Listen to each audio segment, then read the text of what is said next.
But thank you everybody for joining, for taking time out of your Friday evening. And if you're tuning in from any other part of the world besides the US, I know it's late or early.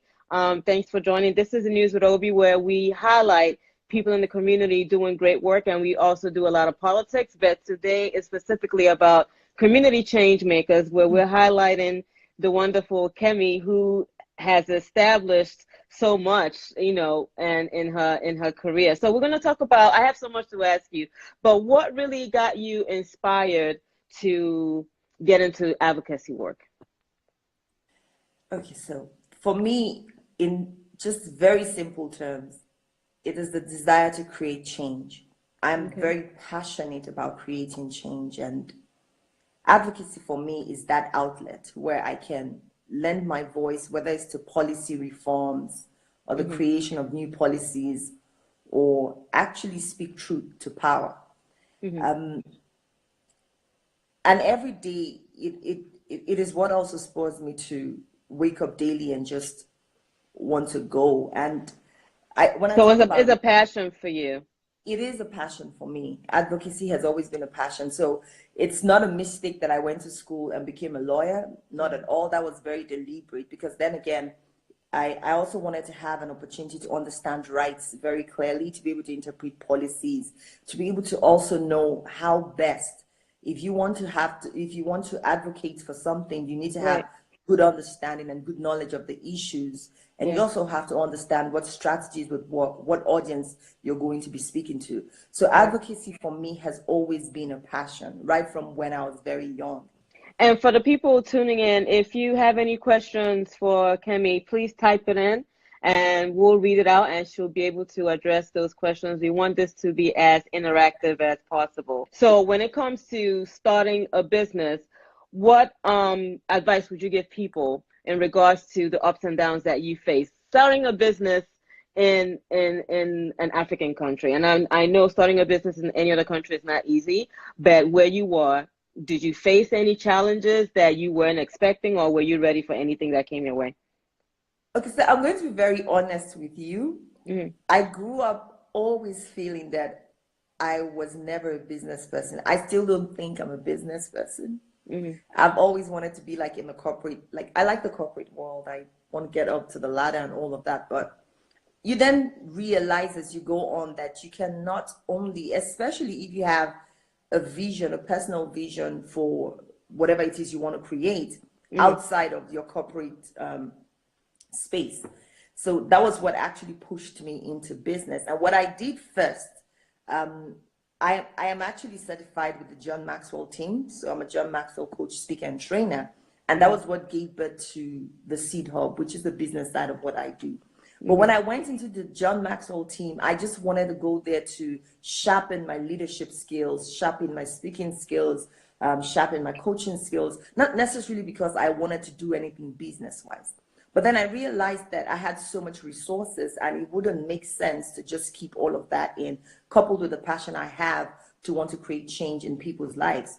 So one, registration was pretty easy. Being a lawyer, it's pretty easy to register.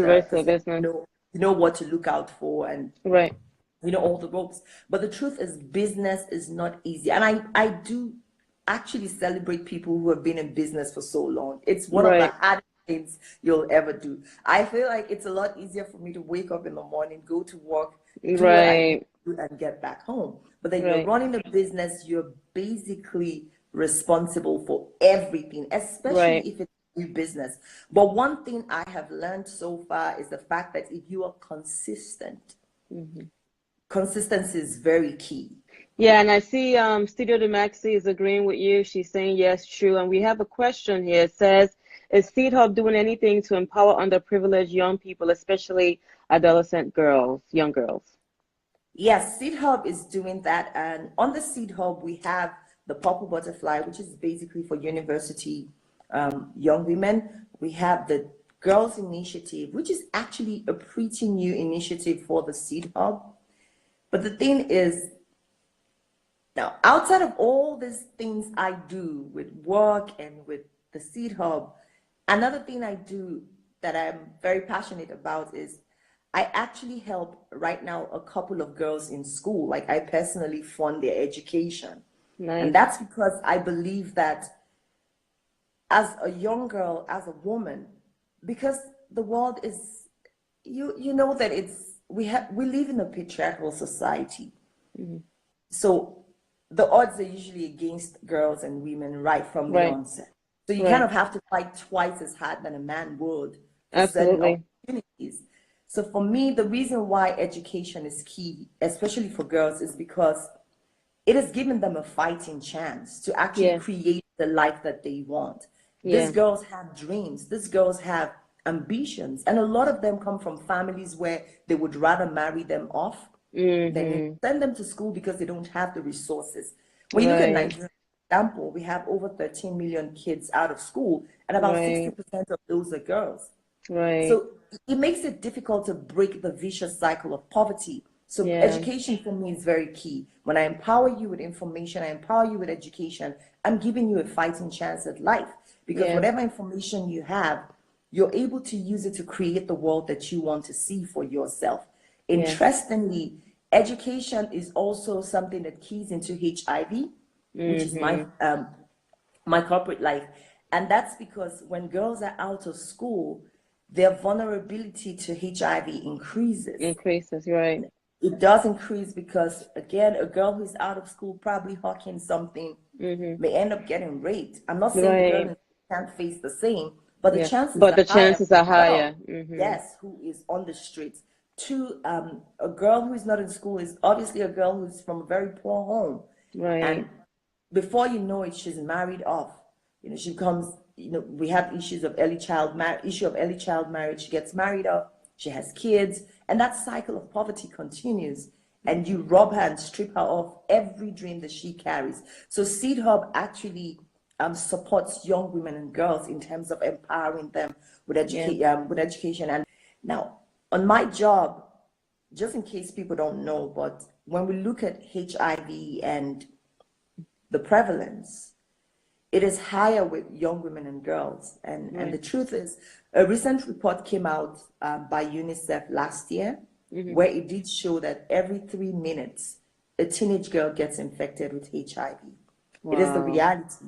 And that's because of the many dynamics. When you look at gender inequality, you look at sexual violence, all of those things, out of school, lack of access to sanitary pads, and things like that. So, and my job gives me that privilege of working with girls who are HIV positive. And some of those girls were born HIV positive, actually. So, and they've had to go through the ups and downs and the cycles of self-esteem, confidence. Would anybody love me? Would anybody, can I get married? Can I have kids? Can I have a boyfriend?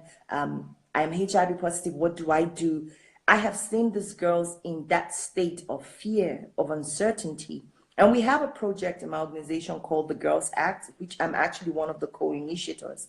And what the Girls Act primarily does is, but for girls who are negative and positive, for positive girls, we want to be able to build their self-esteem, encourage them to stay on treatment, get them to school if they're unable to go to school. And then for the ones who are negative, we want to keep them negative.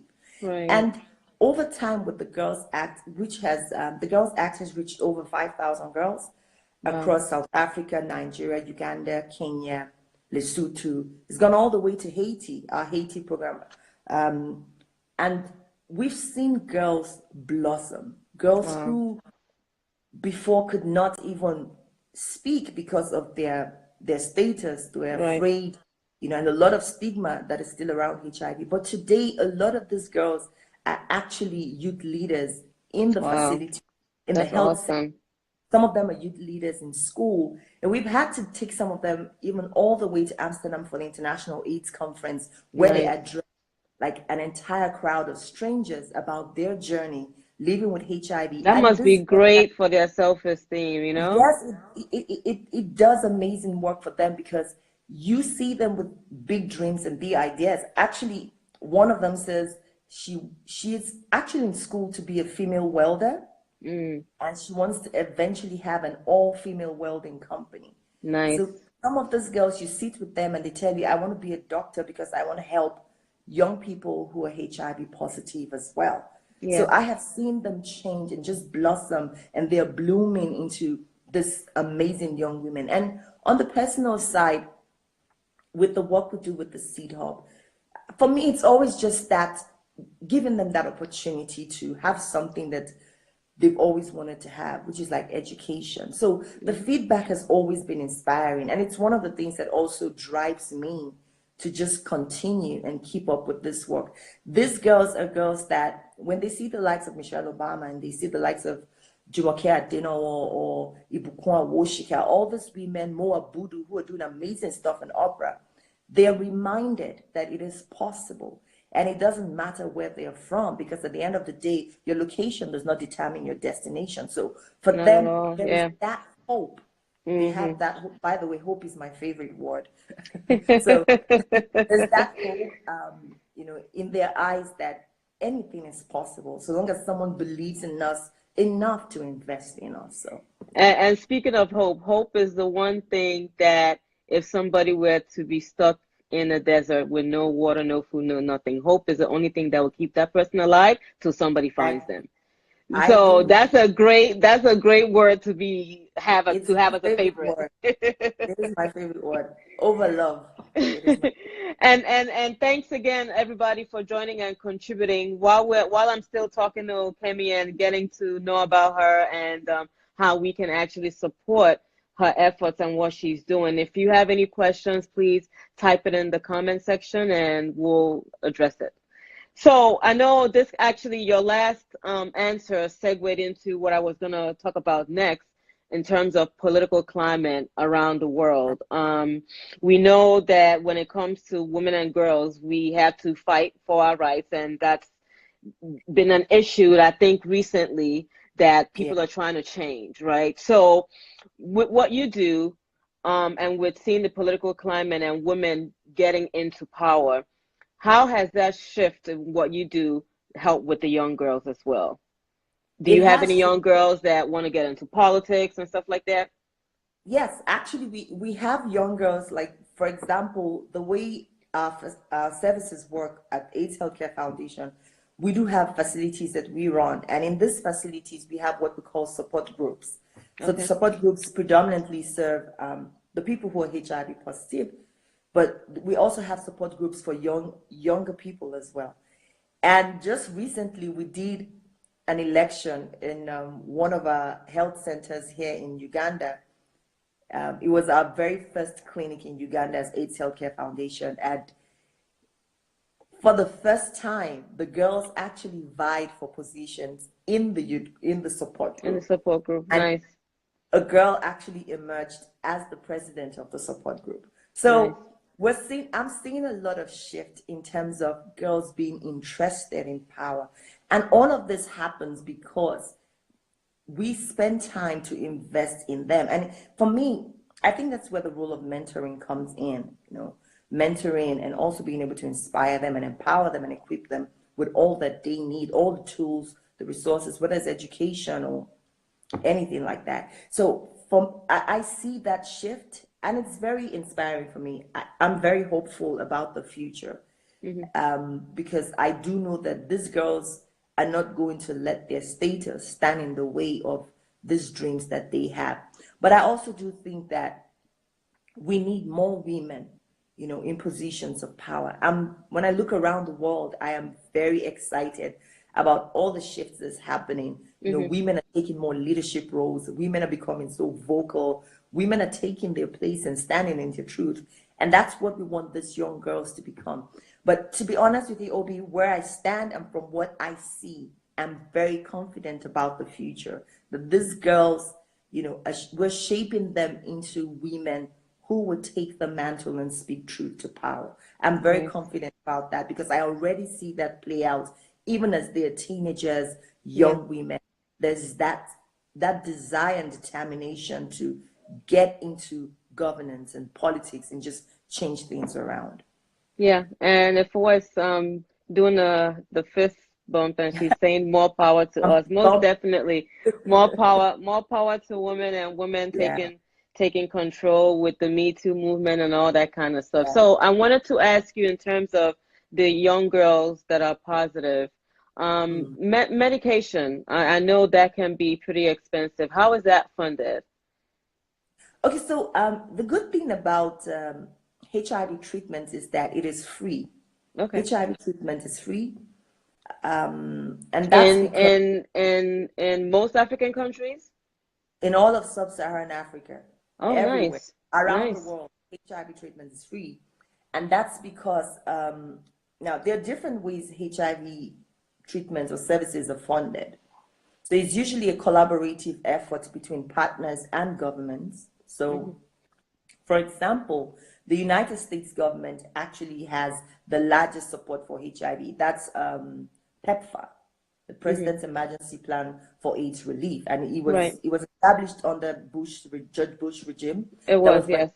That was when PEPFAR came into existence. So PEPFAR has done a lot across countries, especially with supporting access to treatment. So there's procurement of drugs. We also have the Global Fund. The Global Fund is I'd like to say it's a conglomerate of countries or a pool of countries who come together to donate into a pool for the HIV response, tuberculosis response, and malaria response. So that helps with taking care of the cost for treatment. So you see PEPFAR, the Global Fund, and partners like the AIDS Healthcare Foundation all support government efforts in terms of HIV services. So what happens is that clients don't have to pay for services. They don't have to pay for testing. They don't have to pay for treatment. It is all free. They don't have to pay for medication? No, they don't have to. But now I would speak for the AIDS Healthcare Foundation because that's where I am. Because in some places, which is some of the things we're advocating against, in some places, even back in Nigeria, there's what we call the user fees. And the user fees is basically asking clients to pay certain consultation fees, certain laboratory test fees. And these are people who, to a large extent, can't even afford a meal. And you need a meal to take medication. So we're advocating against the user fee because it is unacceptable, especially where we have donors contributing so much to the pool and we expect governments to meet them halfway. But for AIDS Healthcare Foundation, really, all services are free. So people come in, they don't even have to pay for a card. People come in, they get a card for free. If they need to go for tests, if they need to do any laboratory screening or x-ray or anything, AIDS Healthcare Foundation ensures that they do not have to pay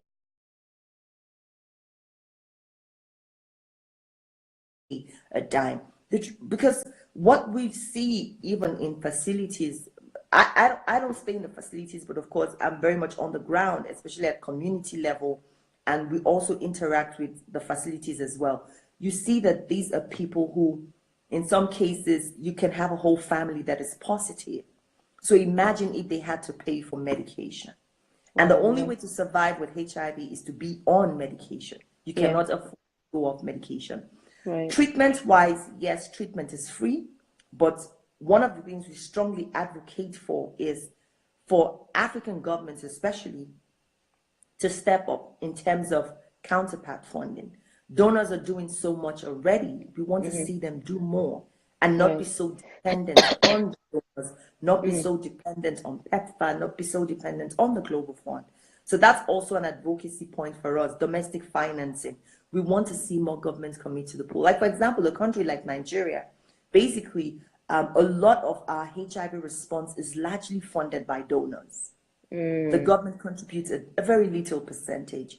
And we want to see that change because we need to start taking responsibility for our own services, for our own interventions and all of that. But yeah, treatment is free, testing is free. But then the challenge a lot of people have with HIV is the stigma around it. There's still a lot of stigma. People walk many miles or travel many miles to get their medication when there's a health center just like 5 meters away from them. But just because we don't want the community to know that they're positive, they would rather go. So stigma is still a big issue for us and also an advocacy focus as well. Yeah, and I see somebody saying, great job, maybe we'll have our first female president in Nigeria in 2019. No, don't drag Kemi into politics, I beg. No. Nigeria politics in general is just dirty. Don't drag her into that. And I see Niger Fitness is here. Obina, welcome. Thanks for joining. So speaking of the stigma, is there anything that could be done to start eradicating that stigma that people have about HIV? What is being done at the moment, which we have done for the past couple of years, is basically awareness creation. And I will tell you that the reason why HIV has the stigma that it does was right from the very onset, the way it was projected, was actually very terrifying. But then science has proven that there are clear transmission ways of contracting HIV. And you don't get HIV from sharing, Utensils, yeah. Or Right. you don't get HIV from hugging someone who's positive. Right. You don't get HIV from shaking their hands. Nothing. You don't get HIV from any of those things. Well, Right. what we have seen is that while there's a high awareness level, there's still very low education level, in the sense that people know that HIV exists. People know what HIV is. But a lot of people still do not understand how HIV is transmitted. And that's part of the problem that fuels the stigma. Two, people always think that when you say HIV, it means the person was promiscuous. But that's not that's not necessarily true. Yeah. Because the argument would be, what about a young kid or a baby who was born? That was born, yeah. Yeah. Although the good thing now is with treatment, it's possible positive mothers give birth to negative babies with treatment. So long as they're on treatment, they can have negative babies. And we've seen that everywhere. But stigma is continuously filled by ignorance. People are very ignorant. Our society is so judgmental. Right.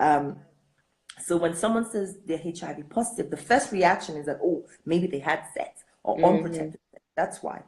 That's one of the transmission ways, but that's not the only transmission.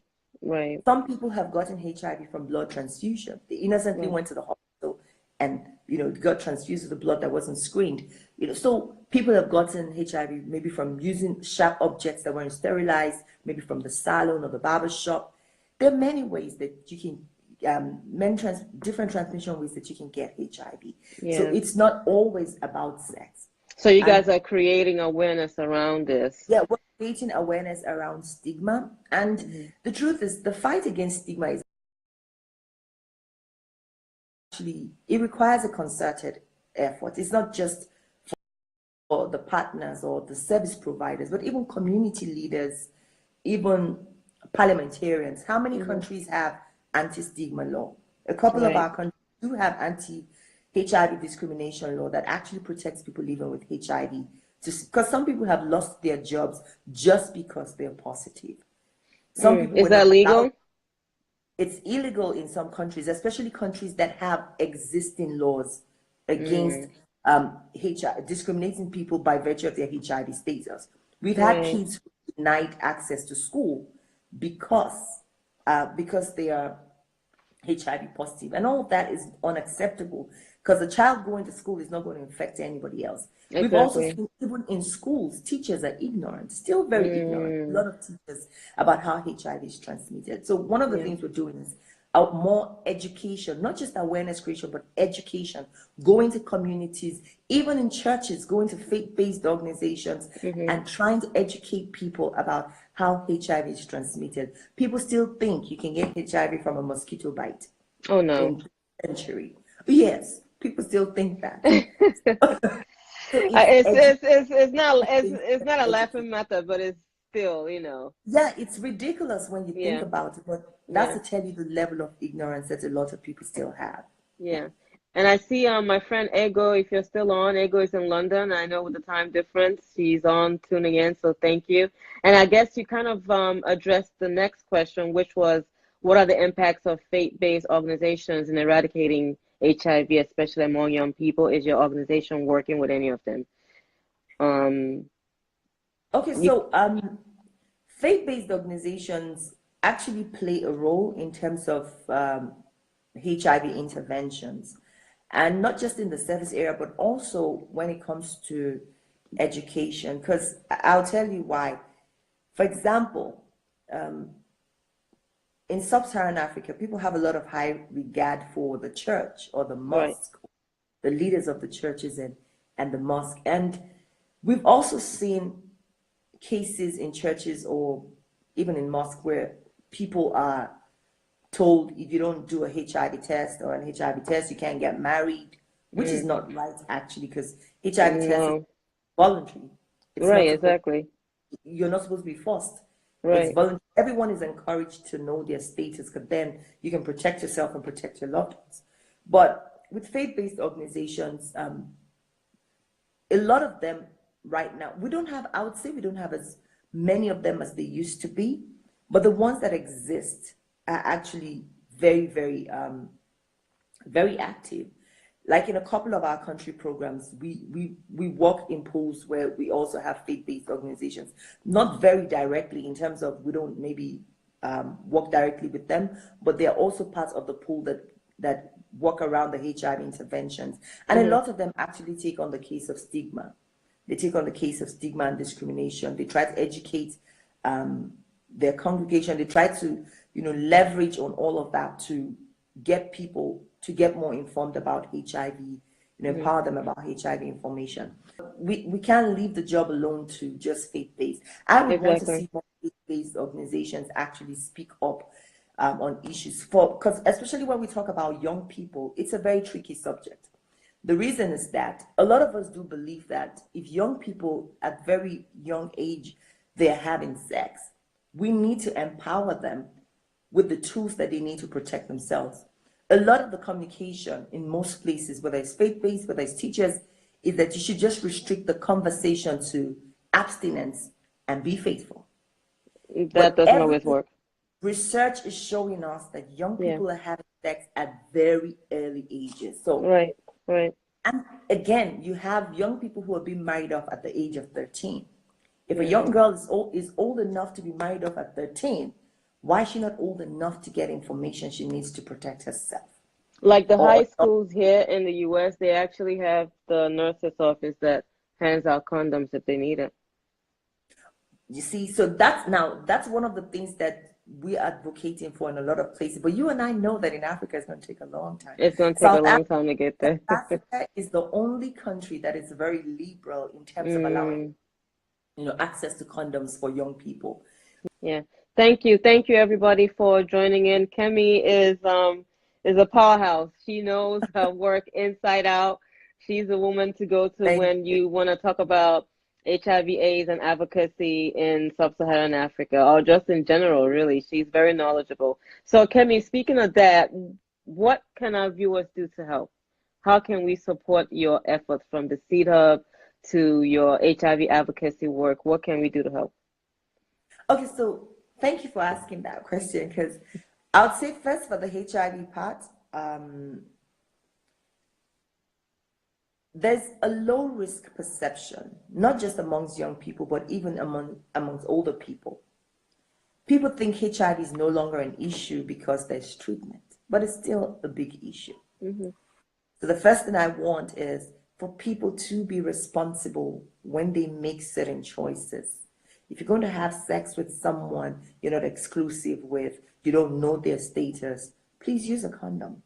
Right. And it doesn't only protect you from HIV, but it does also protect you from STIs. It's right. With the STIs flying all around, from chlamydia to gonorrhea to, they're just moving, herpes, they're just moving everywhere. And you talk to some people and they're like, oh no, I don't believe HIV exists. But then you bring them to a room where people living with HIV are seated and they're shocked. So I'll say the first thing I want is the need to understand that HIV is still an issue. People can also lend their voices to support young women and girls in their communities. Sanitary pads remains a huge problem for us. And lack of access to sanitary pads drives girls to either go and look for the money in ways that increase their vulnerability to HIV. So we've seen cases I've seen reports where girls have to have sex in exchange to get money to buy sanitary pads. Is there like a link we can make a donation to help with that? Well, okay, so personally, I don't have a link for a donation, but I think what I want to encourage is for people to look around them. There are a lot of organizations that are doing stuff in line with, helping girls get access to sanitary pads. AHF donates sanitary pads to girls. It's part of our girls initiative. We ensure that girls have sanitary pads. So please, if it's important if you feel like, oh, I need to give some sanitary pads to AHF Nigeria to support, or to AHF Uganda, to South Africa, or whatever, please do. But there are also other organizations around who are doing work with respect to access to sanitary pads. Now, for me, the Girls Initiative, I'll be launching that in a couple of weeks. And it's basically building a community and starting a movement after what Michelle Obama is doing with the Global Girls Alliance and all, of people who are interested in getting girls back to school. So I'm going to need a lot of help. We're going to first start with an online platform, which we would launch on Facebook, and just start building the community from there. We want to get as many girls back into school as possible. I'm looking at getting over 500,000 girls in the next 5-10 years back into school. So I'm going to need a lot of help. That's awesome. People who are interested, people who want this. I'll definitely put that up on Facebook and also on Instagram. Where can we find you? Your website, email address. Okay. Where can we find you? All right. So for the Seed Hub, actually on Instagram, I run a page called Made for More One, which is also under the Seed Hub. I didn't talk about that, but it's an inspirational throw pillow line that I have. I saw that, yeah. It's basically to inspire people every day to take action. When I was talking about throw pillows, I went to God and I was asking, why throw pillows? Like, you have throw pillows around your home, so you wake up in the morning and you see something, and you look at it. Go get it. You can do it. It's a great day. So, so we have on Instagram, we're Made for More One. Made for More One. Made for More is spelled in full, all just one word. You spell it as one word. M-A-D. Made for One. Okay. Made for More One, and that's because I believe that everyone has the capacity to be more, to do more, to have more, and to give more. So there's so much more to what we have and to what we can see now. So that was what inspired Made for More, actually, to inspire people to take action, and they can do more, be more, give more, and have more.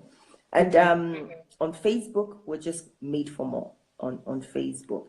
And when I haven't, like I mentioned, in the next couple of weeks, we'll be launching the Girls Initiative. And of course, I would publicize that in terms of how to join us, how to be part of it, if you want to donate to it and all of that. And we'll be very, very happy to get as many donations as possible. And my last question for you tonight, well, morning for you, in a sentence, and it might be hard, what does stepping into your purpose mean to you? It means finding out why you are here, why you were sent to this world. It means after you have found that why, we talk about finding your why. Why are you here? That's your purpose. What's the mission you've been given to execute here? And once you find it, don't waste any time. Begin to execute it, begin to live it. That is what it means to step into your purpose. And you find out that when you step into your purpose, you begin to have a life of significance. You're making a difference. You're adding value. You're changing narratives. You may not see it immediately, but it all ends up as this giant snowball at the end of the day. But first, you must find out, why am I here? And when you find out, please just start running, start executing. The world needs a lot of us to help things become better. I mean, one of my favorite Jay-Z lines is, I'm clear about why I'm here. Are you? So once you're clear about why you're here, everything else falls into place. And usually before then, it seems like you're struggling, to really find out who you are. So you never feel very fulfilled. You never feel very satisfied until you find the why. It's very key. I always tell people, before you can find the why, you also have to have a clear understanding of who you are. So the first question I ask people when I do a coaching class or I'm speaking, I ask, who are you? If you can answer that, then you're very well on the way to discovering why you are here. Well, Kemi, I cannot thank you enough for taking time out from your your morning, your schedule. I mean, it's 3 a.m., almost 4 a.m. where you are. Yeah, Thank you so much. I appreciate it's that. it's it's been a pleasure talking to you. I've learned so much just from talking to you.